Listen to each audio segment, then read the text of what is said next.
मंत्री जी, अभय चौटाला ये भी कहते हैं कि ये सम्मान जो भत्ता लगाया गया था जब शुरू की, तो जिस दिन इन्होंने 10,000 की लिमिट क्यों रखी थी फिर? बात तो सुनो। अरे भाई सुन मेरी बात। उन्होंने कहा कि मैं मंत्री, एमएलए, राज्यसभा वो कई की पेंशन ले रहे हैं, तो क्या सबसे ज्यादा पेंशन नहीं का टब्बर ले रहा, पहले कटवाओ पेंशन अपनी हो, शुरुआत करो।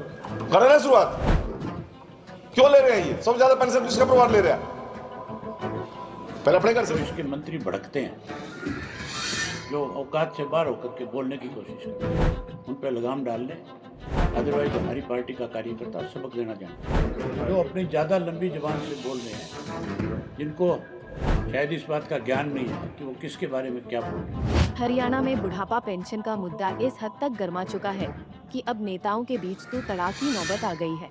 नेता एक दूसरे को चुनौती और धमकाते तक नजर आ रहे हैं। ऐसा ही कुछ सामाजिक न्याय मंत्री कृष्ण बेदी और इनेलो सुप्रीमो अभय चौटाला के बीच देखने को मिला। सिरसा में मीडिया से बात करते हुए मंत्री कृष्ण बेदी ने अभय चौटाला के बयान पर तीखी प्रतिक्रिया देते हुए कहा कि प्रदेश में सबसे ज्यादा पेंशन का लाभ चौटाला परिवार उठा रहा है। अगर उन्हें लगता है कि मंत्रियों और विधायकों को ज्यादा पेंशन दिया जा रहा है, तो वो सबसे पहले अपना पेंशन छोड़ें। कृष्ण बेदी के इस तल्ख टिप्पणी पर अभय चौटाला फायर नजर आए। रोहतक में उन्होंने बेदी का नाम न लेते हुए सीएम सैनी से अपने मंत्री को औकात में रखने की नसीहत दे डाली। चौटाला यहां तक नहीं रुके, उन्होंने एक तरह से मंत्री कृष्ण बेदी को धमकाने के लहजे में कहा कि इनेलो के कार्यकर्ता लंबी जुबान रखने वालों को ठीक करना जानते हैं। मंत्री जी, अभय चौटाला ये भी कहते हैं कि ये सम्मान जो भत्ता लगाया गया था जब शुरू की, फिर जिस दिन इन्होंने 10,000 की लिमिट क्यों रखी थी फिर? बात तो सुनो। अरे भाई सुन मेरी बात। उन्होंने कहा कि मैं मंत्री, एमएलए, राज्यसभा वो कई की पेंशन ले रहे हैं, तो क्या सबसे ज्यादा पेंशन नहीं का टब्बर ले रहा, पहले कटवाओ पेंशन अपनी हो, शुरुआत करो। करे ना शुरुआत। क्यों ले रहे हैं ये सबसे ज्यादा पेंशन किसका परिवार ले रहा है? पहले अपने घर से शुरुआत करें।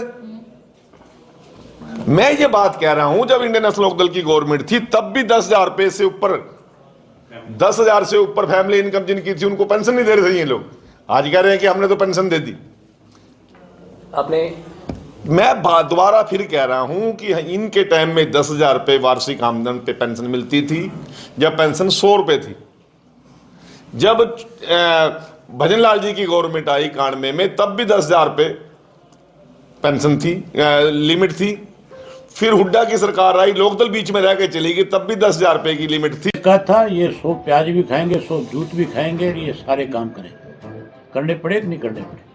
क्या माफी नहीं मांगनी चाहिए गवर्नमेंट? मांगनी चाहिए, मुख्यमंत्री को इस बात के लिए माफी मांगनी चाहिए। अरे माफी नहीं, जो इसके मंत्री भड़कते हैं, जो औकात से बाहर होकर के बोलने की कोशिश करते हैं, उन पर लगाम डाल लें।